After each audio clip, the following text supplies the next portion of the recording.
Bueno, buenas tardes, mi nombre es María José Peñaranda y el de mi compañero es Juan David Aguirre y pues nosotros nos correspondió el tema de la sociedad en comandita simple. Bueno, primero tenemos que esta sociedad está formada por dos tipos de socios, que son los socios gestores o colectivos y los socios comanditarios. Los primeros tienen una responsabilidad solidaria e ilimitada. Esto quiere decir solidaria es que responde por la totalidad de obligaciones de la empresa e ilimitada es que esa responsabilidad se va a extender al patrimonio del socio. Por otra parte, pues los socios comanditarios tienen una responsabilidad limitada. Esto quiere decir que su responsabilidad solamente va hasta el monto de sus aportes. Bueno, pues también cabe resaltar que el capital social se forma con los aportes de los socios comanditarios y pues si quieren los socios colectivos también pueden hacer aportes y estos deberán verse reflejados en las escrituras de la sociedad. También tenemos que la administración estará a cargo de los socios colectivos y esta podrán hacerlo directamente o por sus delegados y esos delegados podrán ser socios comanditarios. En cuanto a la distribución de utilidades, las utilidades se deben hacer entre los socios gestores y comanditarios de acuerdo a lo que estipulen en el contrato y si no hay nada estipulado, las utilidades se van a repartir entre los socios comanditarios de acuerdo pues a las acciones que han pagado. Bueno, entonces, para que una sociedad en comandita se disuelva, tienen que haber varias causales. Entre esas las señaladas en el artículo 218, que ahorita mi compañera va a profundizar más en ellas. Y causales especiales de la sociedad colectiva. Entonces, en el caso de la comandita simple, se disuelve por pérdida que reduzca su capital a la tercera parte o menos, o por desaparición de una de las dos categorías de socios. Entonces, por desaparición se entiende que, por ejemplo, uno de los socios gestores muera y no haya declarado un heredero que tome su lugar o que renuncie. Entonces, si no existen otros socios gestores que lo reemplacen, se entenderá por disuelta esta sociedad en comandita, porque se perdería una de las categorías de socios. Bueno, y en cuanto a las causales de disolución del artículo 18, tenemos el vencimiento del término previsto para su duración en el contrato, si este pues no fue prorrogado antes de que expirara, también por la imposibilidad de desarrollar la empresa social, por la reducción del número de asociados al menos de requerido, en este caso sería que haya menos de un socio gestor o más de 25 socios comanditarios, y también pues por la declaración de quiebra de la sociedad.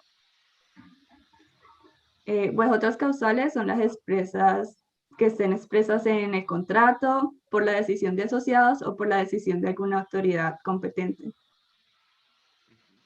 Bueno, en cuanto a la pregunta, ¿cuáles son las responsabilidades de los socios en caso de quiebra? Pues tenemos que, primero, de acuerdo al artículo 243, en caso de insuficiencia de activos para el pago del pasivo externo, el liquidador deberá recaudar de los socios el faltante si la responsabilidad de ellos es ilimitada. Este sería el caso de los socios gestores o colectivos. Y se recolectará la parte faltante que quepa dentro de los límites de la responsabilidad de los asociados, pues que tengan responsabilidad limitada. Estos serían los socios comanditarios. Y esto va a aplicar a los acreedores generales, que son los proveedores, bancos y servicios públicos. Entonces, la excepción de esta regla va para los pasivos laborales y tributarios, de acuerdo al artículo 794 del Estatuto Tributario y el artículo 37 del Código Sustantivo del Trabajo. Estos dicen que los socios individualmente pueden ser perseguidos judicialmente más allá de sus aportes sociales cuando los pasivos son laborales o tributarios y el patrimonio pues no alcanzó, el patrimonio de la sociedad no alcanzó a cubrir estas obligaciones. Bueno, entonces la siguiente pregunta que nos corresponde es si en Colombia es más ventajoso operar un negocio como persona natural o como persona jurídica bajo esta modalidad societaria. Entonces, para responder esta pregunta, primero vamos a identificar cuáles serían las ventajas y desventajas de este tipo de sociedad. Entonces, para empezar, las ventajas que vamos a ver de esta sociedad es que primero no tiene restricción de capital mínimo. Eso quiere decir que los socios pueden escoger con plena libertad los aportes que van a tener en la sociedad. Además, pues como cuenta con la participación de varias personas, no es una sola, entonces pues hay más dinamismo en la toma de decisiones que competan a la actividad de la compañía. Y finalmente, como es un estilo de sociedad sencillo o simple, pues es recomendable para empresas o actividades pequeñas, como compra-venta de productos o consultorías, demás.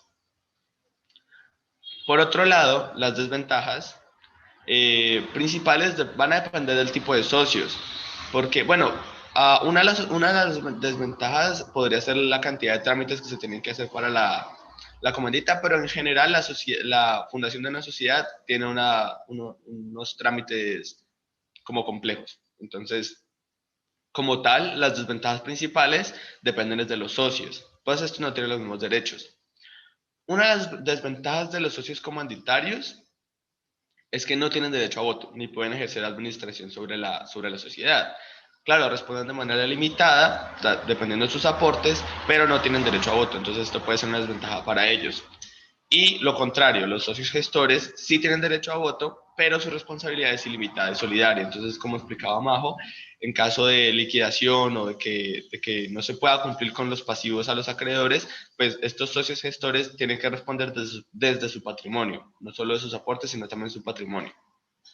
Entonces, como tal, pues la conclusión a la que llegamos es que a menos que haya una confianza muy buena en los socios gestores, no sería recomendable establecer ese tipo de sociedad, porque los socios comunitarios no van a tener ese derecho a voto y pues problemas como de agencia o cosas así, pues no se van a poder resolver fácilmente, ya que los socios comunitarios solo ponen el aporte de capital y hasta ahí llega su influencia en la toma de decisiones de la compañía. Entonces, a menos que haya mucha confianza en este socio gestor, no sería recomendable. Por el contrario, si uno es el socio gestor, pues hay que tener en cuenta que esa responsabilidad es ilimitada. Entonces, hay que tener una muy buena gestión de la sociedad para pues no incurrir en pérdidas o incluso llegar a la liquidación. En este caso, pues sí sería mejor seguir operando como persona natural. Bueno, y también cabe resaltar que en caso pues de la liquidación, pues los pasivos laborales y los tributarios van a tener la misma responsabilidad sin importar qué tipo de socios son. Bueno, entonces para concluir, presentamos un ejemplo de sociedad en comandita simple en Colombia, que es la empresa Mayas Torres, Hermanos Torres y compañía, sociedad en comandita. Como se ve en el título, tiene que quedar expreso que es una sociedad en comandita con esa sigla SNC.